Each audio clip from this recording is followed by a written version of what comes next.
Hey, what's up? What's going on, guys? It is GQMJ here, or King MJ, or Michael John. However, it is you know me. Honestly, we're gonna have a conversation today on handling conflict. Obviously, my handles are gonna all be at the bottom. If you already follow me, you already know what time it is. If you don't, welcome. Let's start this conversation.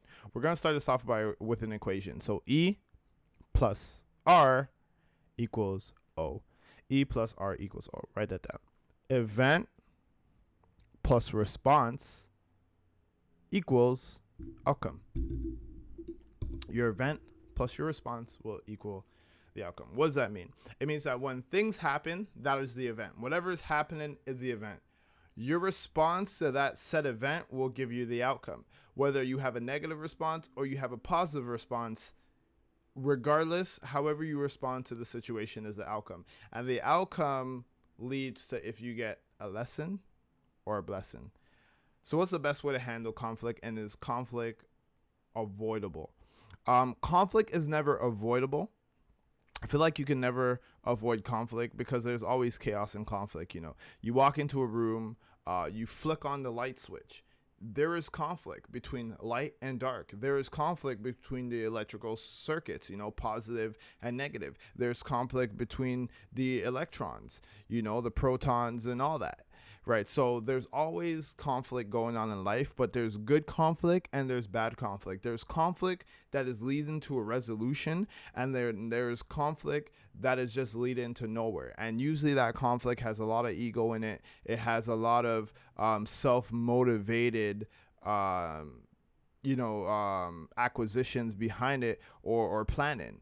It's never for the good of the group. It's always for the good of the individual. That is bad conflict.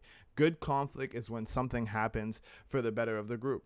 For example, if we're having, we're all in an organization and we're planning a project together and we're all arguing about the project and what should be done in the project, is because as a group, we want to win. Right? So there's conflict because we want to win. Now, if an individual is like, well, let's say the project went really well, everybody got good marks, but then one individual is like, it's a good thing that I did all this, or else we wouldn't have got that high of a mark. And then people start arguing. That is bad conflict. Why is it bad conflict? Is because it's self-motivated. It is not, well, we all did good on the project. Who cares who did more than what? But the person individually needs a praise, and that creates conflict within the group. That conflict doesn't lead to a better resolution. That conflict doesn't lead to growth within that organization or that group of friends.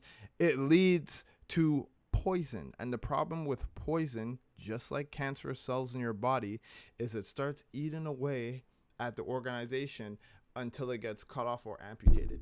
And it doesn't need to get amputated if it's detected early. So the best way to avoid conflict is understand it. Understand why someone's feeling that way. Understand why somebody, right, is feeling the need to have an aggressive stance, or just a stance in general. The next thing you need to do is find out, am I doing anything to antagonize that individual, promote that conflict?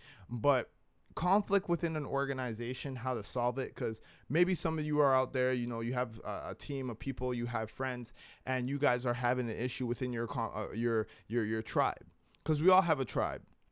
As much as you guys don't like to think you have a tribe, you have a certain amount of friends or people that you always hang out with, and that's your tribe. That is your organization. That's your people. It doesn't have to necessarily be making you money. Money doesn't always have to. What is money? Money is linen and paper. Money's legit a tree. It has no value. In the literal sense, it has no value. It's a piece of paper. If a crash was supposed to happen right now, people are looking for commodities. They don't really care about that piece of paper, and it's happened before. So money could also be seen as value.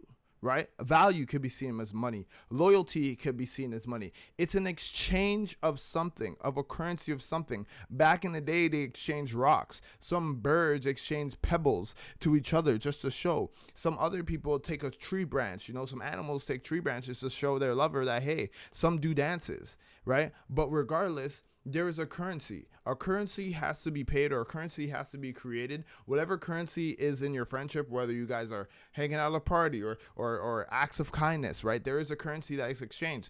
So how do you stop conflict within an organization? How do you stop conflict within your tribe? You need to understand, right, the event. The event is conflict exists within this tribe. Conflict exists within us.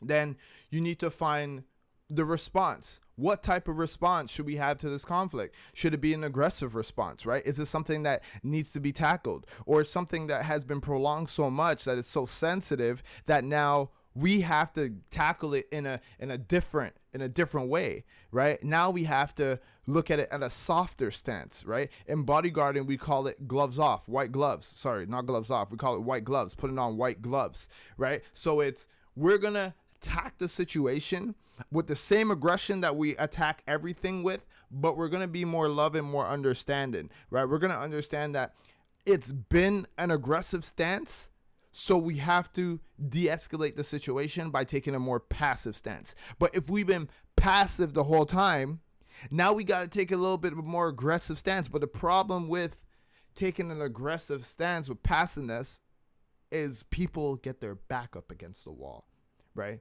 And even if their back is not up against the wall, it now seems like that person's on the defensive, right? Or they're on the offensive, because an issue has been suppressed for so long that now when it comes up, it doesn't matter about the issue anymore. It's everything that person has bottled up. It's everything that tribe has bottled up. It's everything that organization has bottled up that comes out. It sometimes has nothing to even do with the situation or the event going on.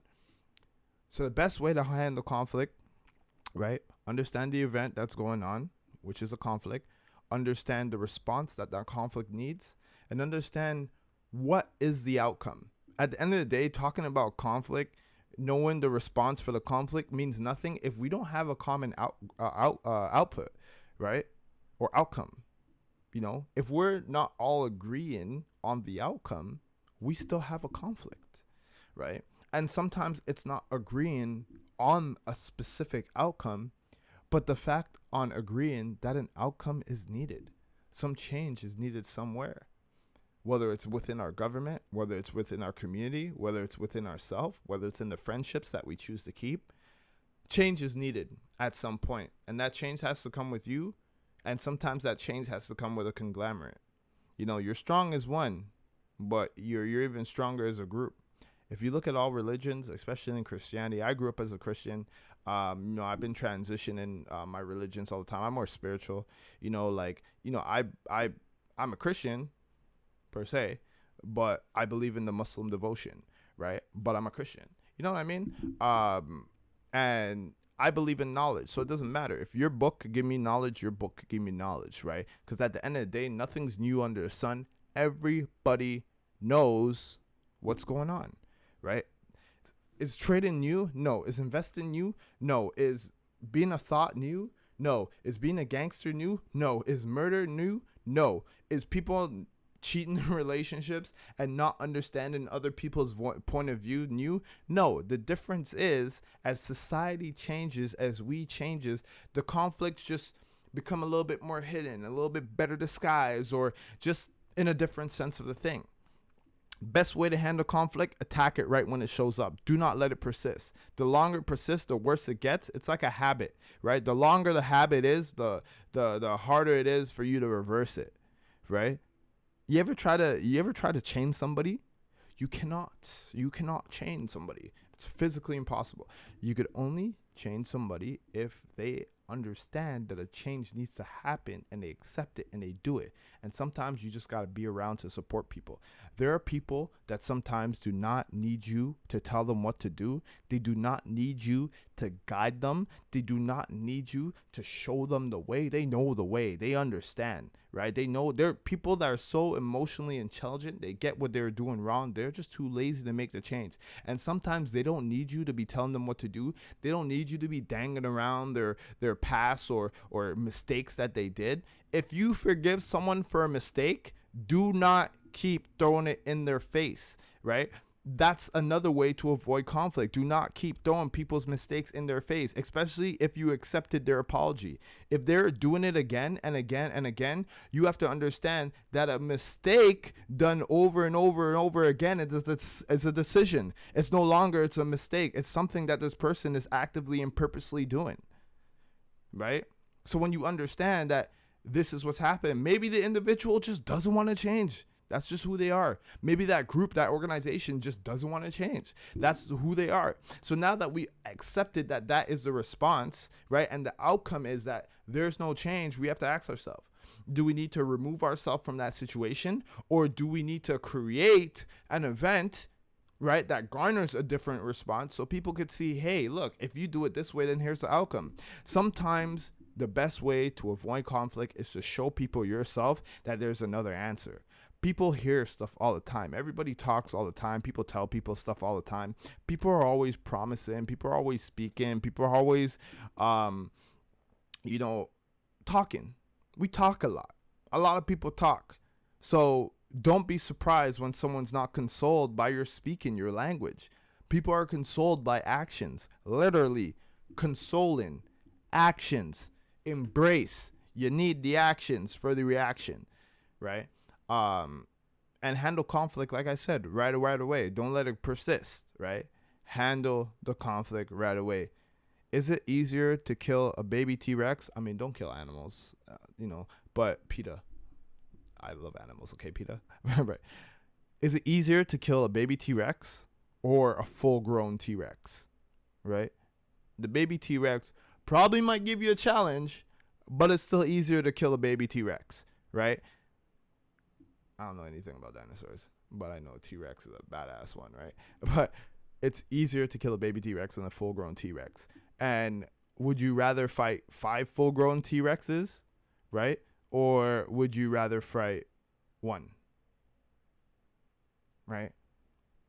I'd rather fight the baby, but if I had to fight, I'd rather fight 1 adult other than 5 adult T-Rexes. And what a lot of you guys do is let the conflict become 5 adult T-Rexes when you could have capped it at the baby, but maybe you didn't understand that the problem was when it was at a baby. You didn't understand that. Okay, now you've seen the full-grown adult T-Rex. Like, it is destroying everything, it is wreaking havoc.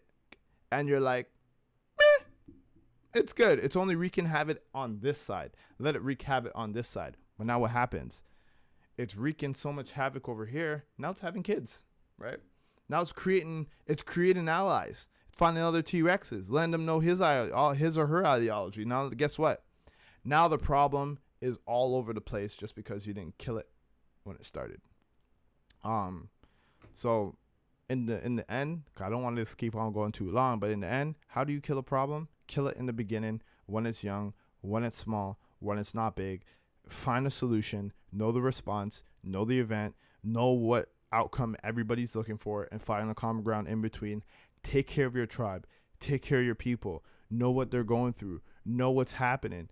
Create an environment that allows them to win. Create an environment that allows them to be happy. Create an environment that allows everybody to feel like they're a family. That's all we got to do, because at the end of the day, nobody wants to fight with somebody. Nobody wants bad mind or negative energy. Nobody wants to be betrayed by friends. Nobody wants to be betrayed by their spouse. Nobody wants to be in any type of negative situation unless they are a negative, fucked up person themselves. Forgive me for swearing, but that's just what it is, right? And if you see somebody trying to make peace and they haven't been wronged in a way like, I smacked your mother or something like that, right? But if someone's really trying to make peace and then you see another person promoting and pushing the conflict, right? The defender is really not the aggressor anymore. It's the person who now, the old defender has now become the aggressor. So that is the individual that's blocking the peace. Right? It's no longer the initial person that had the problem, because peace, when you want to make peace, if you really want to make peace, right, you are actively trying to get that solution. If someone's not actively trying to get that solution, this is not peace. So with that said, guys, my name is Michael John, or King MJ. You can follow me on Instagram at gq.mj. And again, I thank you guys for always tuning into my podcast. I'll see you at the top. I hope you guys get everything you want, and thank you for coming to my TED Talks. MJ signing out.